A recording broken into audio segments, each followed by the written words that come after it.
gli ordinamenta il caso di Siena. Prego. Allora, grazie ad Ermanno Orlando, all'Istituto per questo invito. Quindi sono molto contenta, anche se dalla remota Siena, di partecipare a questi festeggiamenti, e sono anche molto contenta di aver visto alcuni amici, appunto, tra i relatori, che naturalmente saluto. Dunque, la serie dei registri delle delibere consiliari senesi inizia dalla fine del 1248, prosegue con qualche lacuna fino al 1280 e in sostanziale continuità poi fino alla fine del 400. Per un totale di 240 registri. C'è poi uno stacco di 30 anni. La serie riprende dal 1525 per arrivare alla fine del Settecento. In questo caso però con molte lacune, molto materiale seicentesco e settecentesco è andato perduto, ma almeno diciamo per i primi secoli si tratta di una serie sostanzialmente coerente, le cui potenzialità direi per la ricerca sono acquisite. Vero è che in confronto alla serie veneziana o ai libri di consigli della Repubblica Fiorentina, questa documentazione senese, diciamo, non ha goduto di pari attenzione.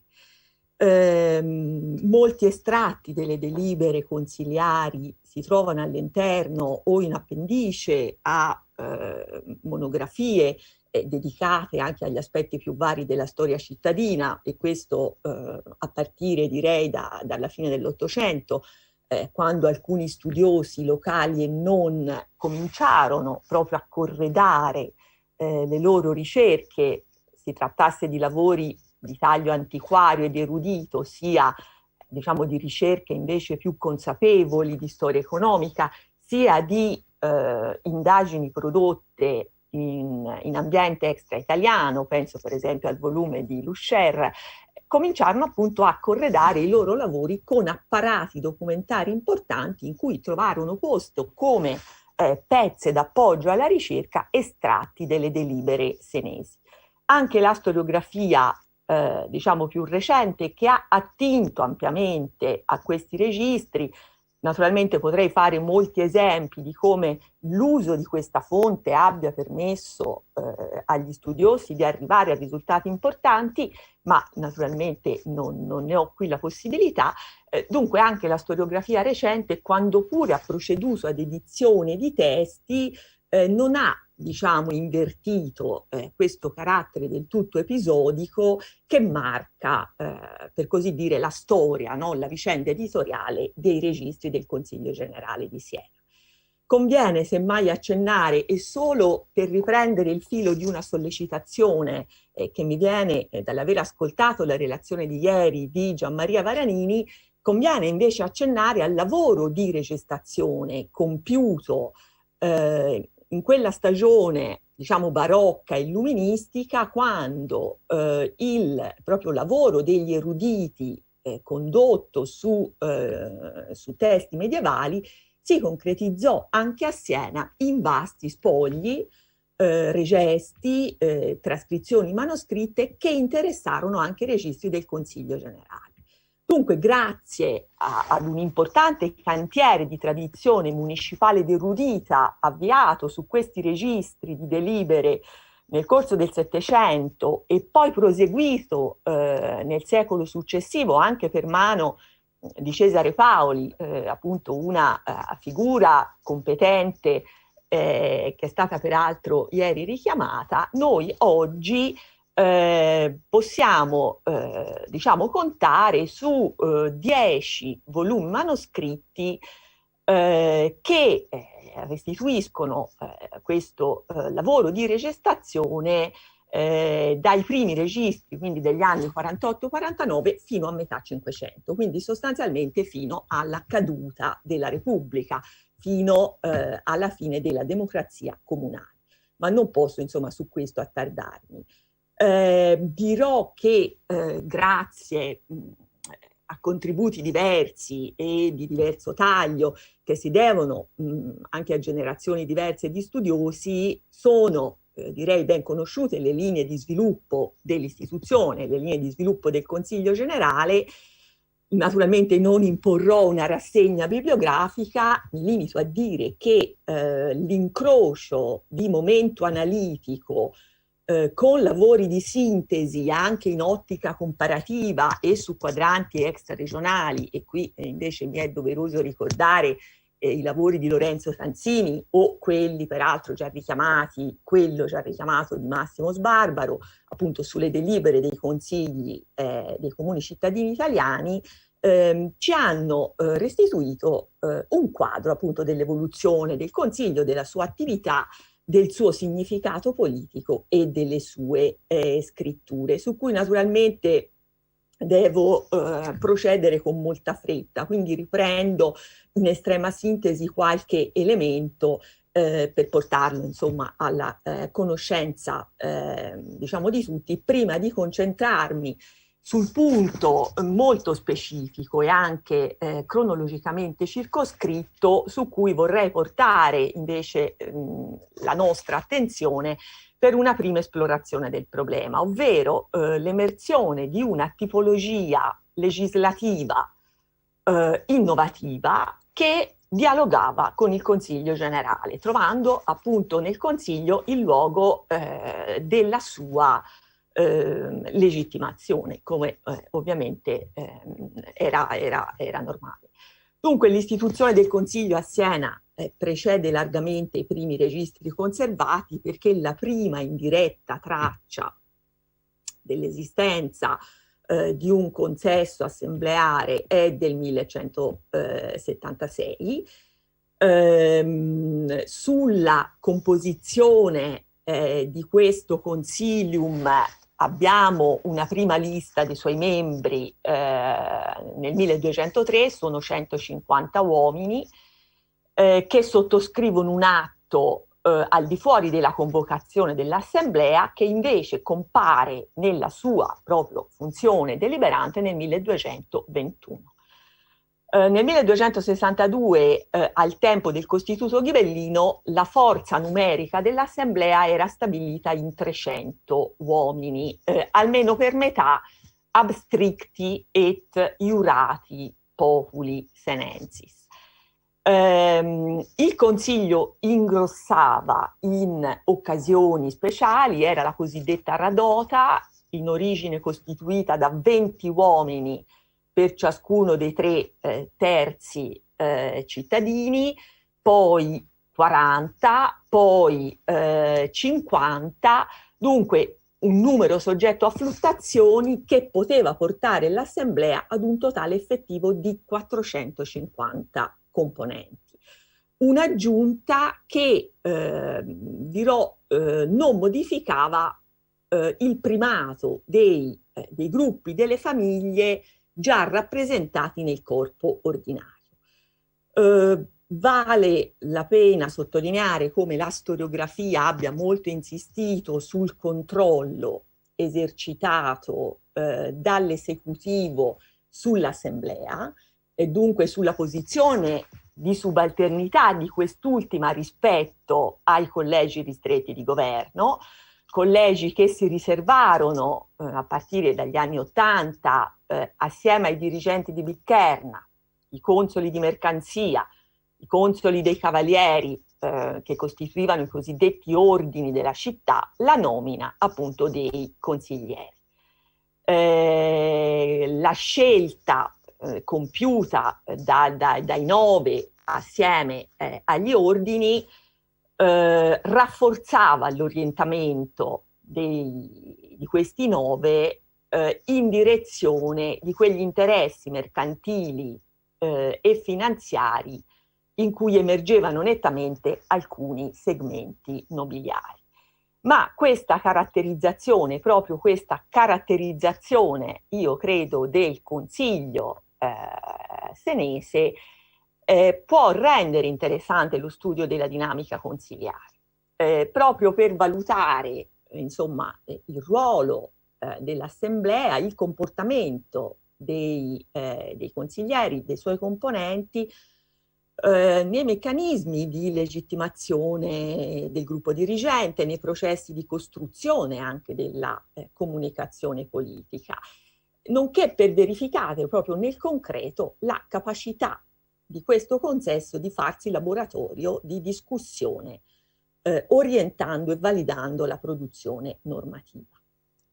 Statuti e prassi concordano nell'attribuire al Podestà la funzione di convocare il Consiglio su richiesta dell'esecutivo o con il concorso degli ordini e presiedere l'Assemblea.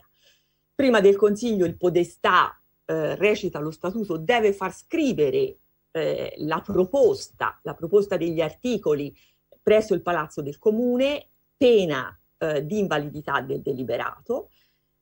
Alle proposte di delibera seguiva la discussione, ci sono dei limiti, 5 interventi per ogni articolo presentato, non possono essere più di 4 gli articoli presentati nel 1309-10 ed infine la votazione. Un ben definito passaggio procedurale attivo fino agli anni 30 del 300, studiato bene da Tanzini, che a Siena prende proprio il nome di approbatio necessitatis, rendeva possibile deliberare in deroga agli statuti con una doppia votazione. Questa procedura riguardava anche l'approvazione degli ordinamenta il cui testo contraddiceva alcuni capitoli del Costituto. Io ho, diciamo, posso proporvi un esempio, se riesco naturalmente a condividere con voi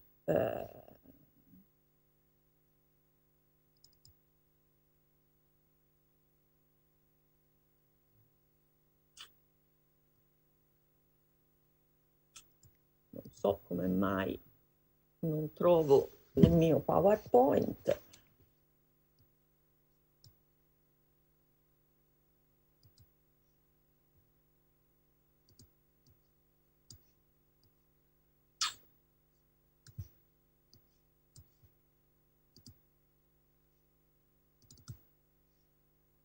Dunque, non so se riuscite a vederlo. Vediamo.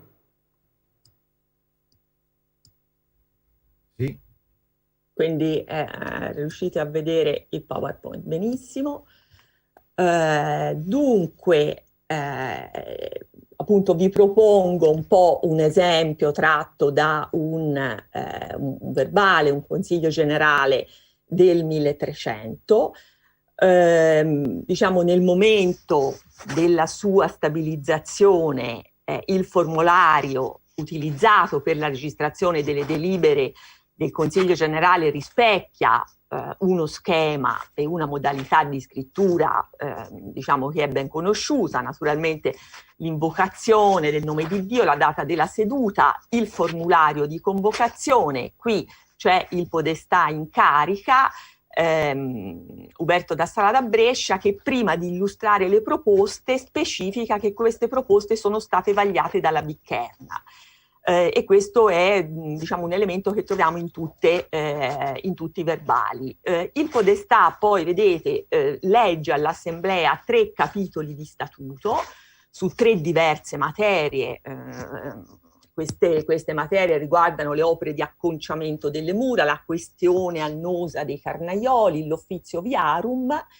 Segue la verbalizzazione dei pareri espressi nelle delibere senesi, troviamo anche la verbalizzazione dei pareri diciamo non accolti, quelli diciamo che si esprimono in modo contrario.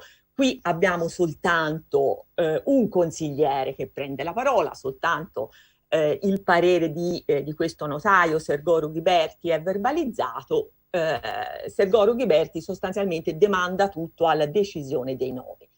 Nel caso dei carnaioli, cioè sulla seconda proposta, i 9 dovranno scegliere degli uomini sufficienti atti a rivedere e correggere gli ordinamenta vetera che sono in Biccherna. questi ordinamenti rivisti dovranno tornare in Consiglio generale per essere approvati. La delibera si chiude con i risultati della votazione, che qui diciamo sono resi con una formula molto succinta, limitandosi appunto il notaio a registrare la concordia del Consiglio sul parere espresso. Vedete che insomma il dispositivo vero e proprio non è trascritto nel registro consiliare. Le materie che noi diciamo possiamo cogliere, le materie portate alla discussione sono molto varie. Al Consiglio spetta un potere di indirizzo politico generale. Il Consiglio, come si vede in questa delibera, deve periodicamente ascoltare certi capitoli di statuto, che sono capitoli programmatici, per decidere nel merito. Al Consiglio naturalmente spetta la nomina di molti ufficiali comunali, al Consiglio spetta il potere di grazia, che è esercitato sulla base di petizioni che vengono indirizzate all'esecutivo e che l'esecutivo decide dopo un vaglio di portare all'attenzione dell'Assemblea. Il Consiglio controlla l'andamento dell'attività di giustizia, perché i condannati e gli assolti andavano riferiti e dunque andavano ascoltate le condanne e le assoluzioni. Il Consiglio decide sui deliberati del concistore. Appunto lo ricordava Lorenzo Tanzini, decide sulle richieste che arrivano attraverso, per esempio, la corrispondenza da vari postulanti e interlocutori. Il perno, il cuore della capacità politica del Consiglio è collegato alle emanazioni delle leggi.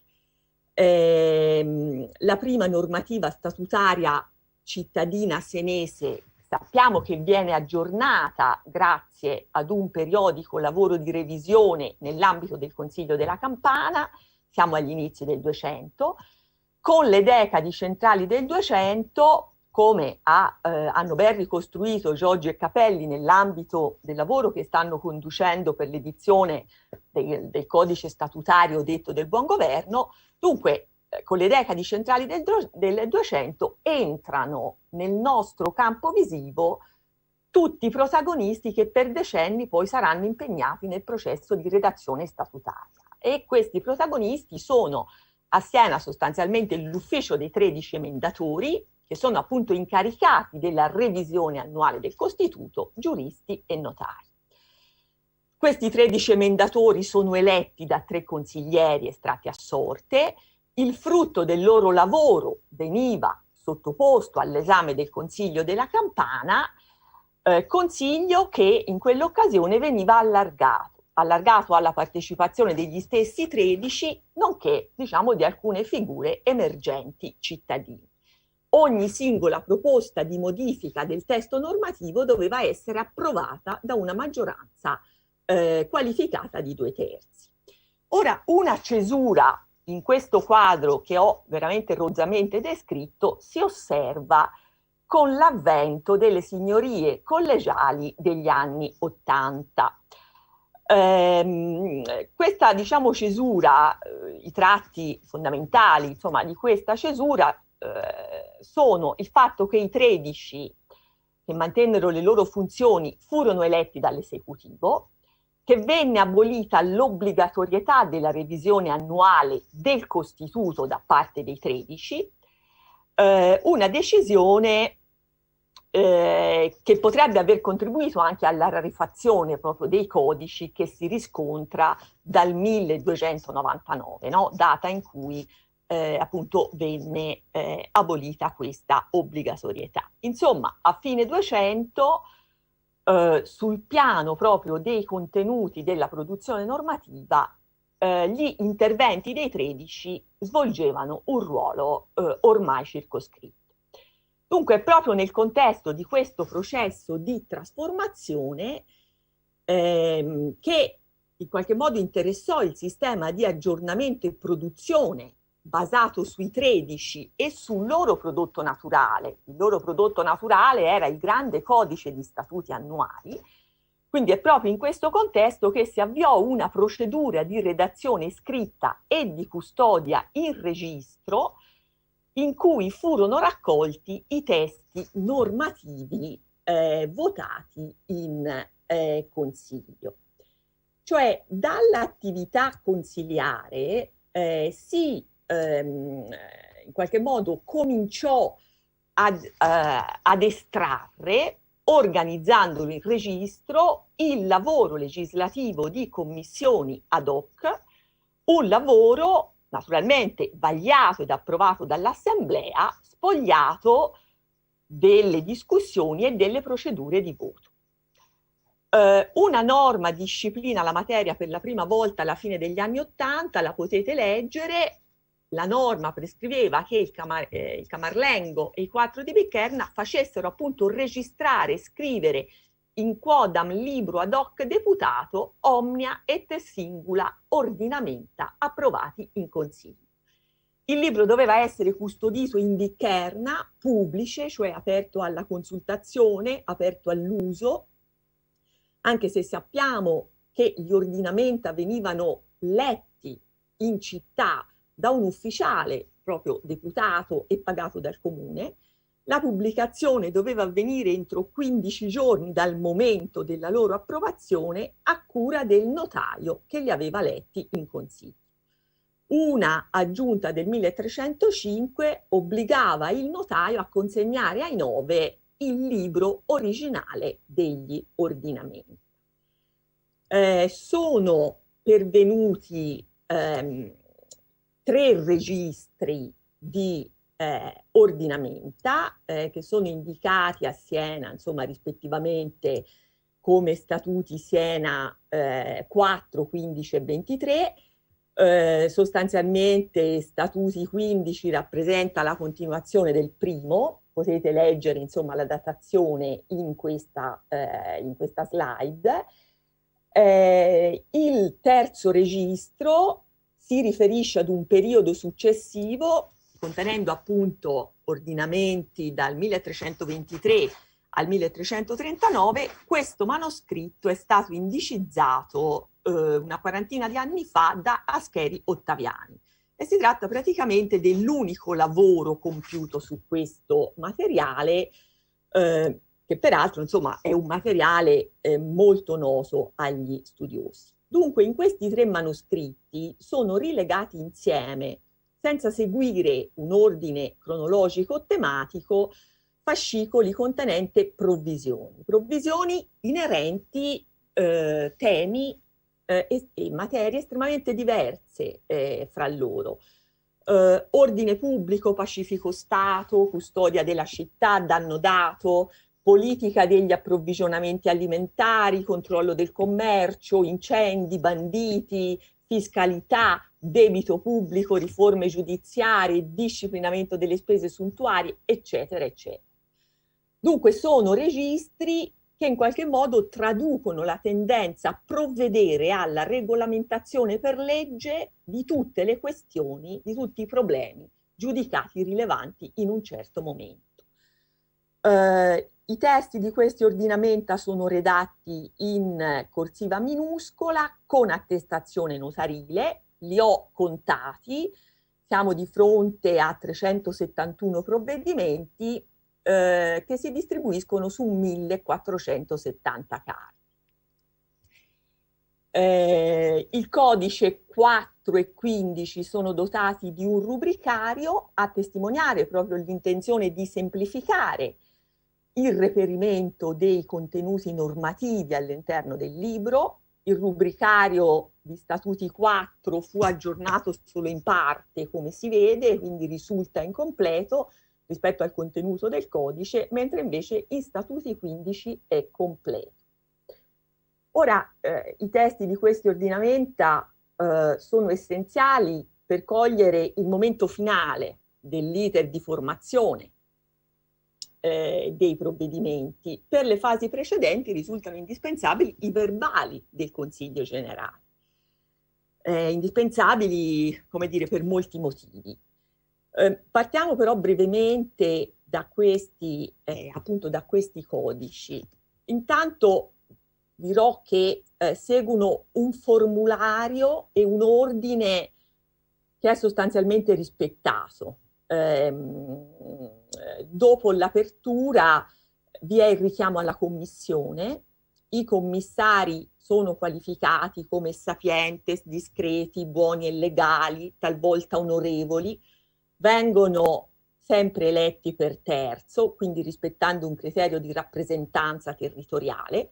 Le commissioni risultano composte generalmente da un minimo di 3 fino a 15 saggi. Spesso si specifica che della commissione deve far parte un iudex, cioè un giurisperito. Non si sono conservati i registri di deliberazione della signoria, cioè del concistoro, per gli anni antecedenti al 1339. Dunque l'identità dei saggi, appunto di questi saggi nominati dall'ufficio di governo, rimane purtroppo per gran parte sconosciuta, ma non totalmente sconosciuta, come dimostra poi la lettura di tutta questa, di tutti questi provvedimenti. Allora si tratta certamente di uomini di fiducia dell'esecutivo, la loro fedeltà, diciamo, al buono e pacifico Stato è talvolta esplicitata come requisito. Queste commissioni rappresentano il motore politico-legislativo del comune, rappresentano insomma il suo gruppo dirigente, per questo ritengo fondamentale cercare di rompere proprio l'anonimato dei membri di queste balie che diciamo ad un primo sondaggio risultano composte da giudici magnati e noveschi. Talvolta però nelle commissioni entrano anche dei rappresentanti istituzionali, no? Che dunque partecipano formalmente alla redazione del progetto legislativo. Viene dunque indicata la materia del lavoro dei savi, segue poi la normativa che è spesso divisa ed organizzata in capitula. Il formulario finale rende conto della lettura e della pubblicazione degli ordinamenta eseguita dal notaio delle riformagioni nel Consiglio Generale. Il signum e l'annotazione notarile chiudono il testo. Allora, da un punto di vista formale risulta che di regola l'Assemblea dava mandato ai 9 di formare una commissione di sapienti, ma su certe materie lo statuto prevede che il podestà solleciti direttamente l'esecutivo nella nomina delle commissioni per varie materie, no? Potete vedere 2 esempi tratti da una riforma dei 13 del 1284 e una rubrica del Costituto Volgare. Nella nomina delle commissioni naturalmente può capitare che l'esecutivo si faccia affiancare dal podestà, dal capitano del popolo, altre volte dai dirigenti di Biccherna. In alcuni casi si tratta di commissioni nominate solo dall'ufficio di Biccherna, per qualche materia la commissione invece è eletta dal Consiglio Generale. Allora, l'Assemblea si limitava sempre soltanto all'approvazione? Si limitava come dire, ad un ruolo passivamente ratificativo, puramente confermativo di linee di indirizzo decise in sedi ristrette, controllate sostanzialmente dai 9? Quali erano i margini di contestazione, i margini di intervento, su quali obiettivi di volta in volta si focalizzavano? Chi e come si costruiva un movimento di opposizione? Come agivano gli uomini dell'assemblea, no? Uomini sicuramente collaborativi, omogenei al ceto novesco, ma anche portatori di interessi peculiari di corpo, financo diciamo portatori di interessi predatori. Allora, come pesava l'appartenenza rispetto a materie che toccavano i loro interessi peculiari, ma che dovevano essere regolamentate per il buono e pacifico Stato, no? Qual era il punto di equilibrio raggiunto? Allora, io ritengo che questi siano soltanto alcuni nodi da sciogliere da uno studio, da un confronto effettuato appunto sulle 2 serie. Naturalmente potrei qui fare diciamo degli esempi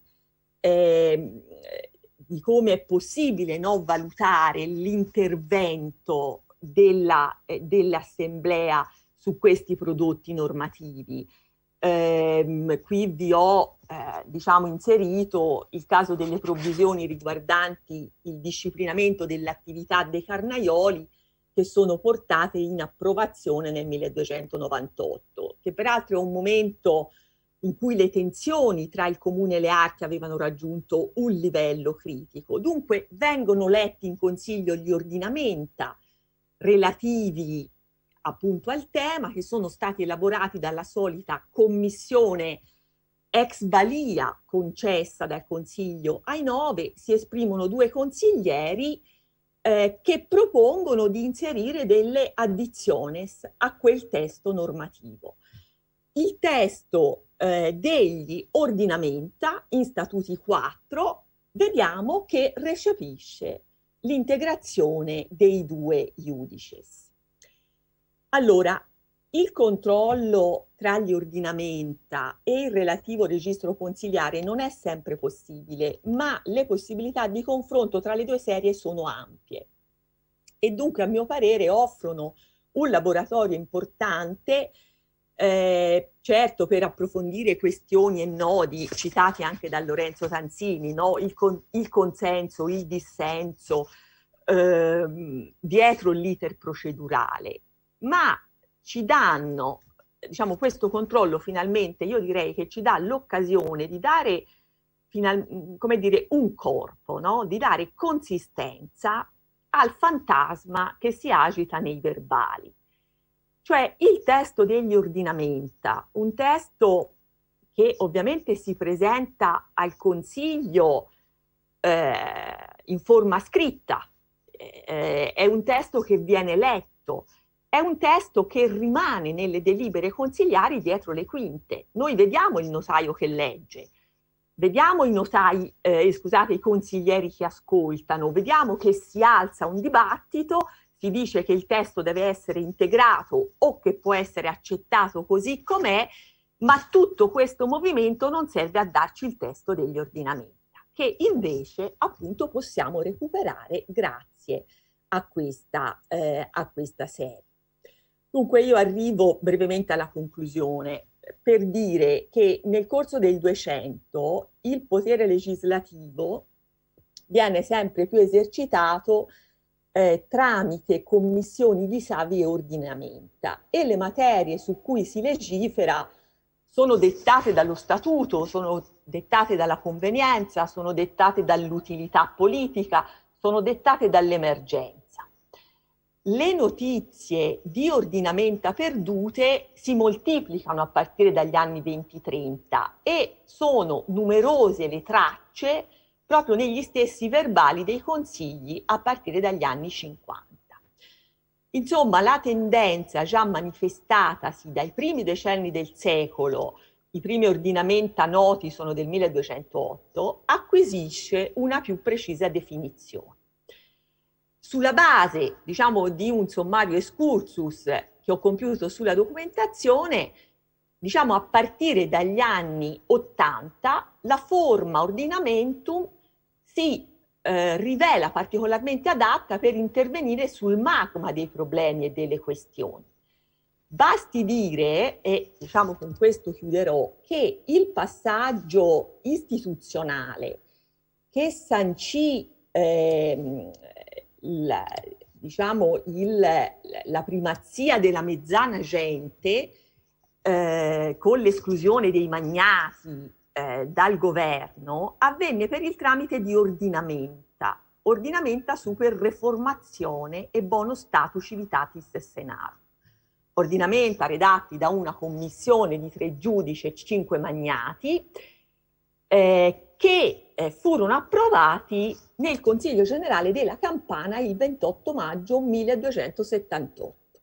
Allora siamo qui di fronte all'unico caso in cui degli ordinamenta vengono trascritti integralmente nei verbali del Consiglio, insieme agli ordinamenta uffizi casse, cioè la cassa dove potevano essere poste le denunzie anonime dei malefici, che infatti si trovano appunto qualche carta carta successiva. Ancora in forma di ordinamenta è la normativa introdotta nel 90-92 finalizzata alla repressione del crimine e delle violenze, in particolar modo contro quelle magnatizie. Ora, nell'impresa statutaria avviata nel 1324, cioè quando si tornò a dare centralità al codice statutario, quindi associando all'intervento tecnico dei giuristi l'uso della attività di aggiornamento dei 13, non fu messa in discussione la prassi di legiferare attraverso commissioni ad hoc.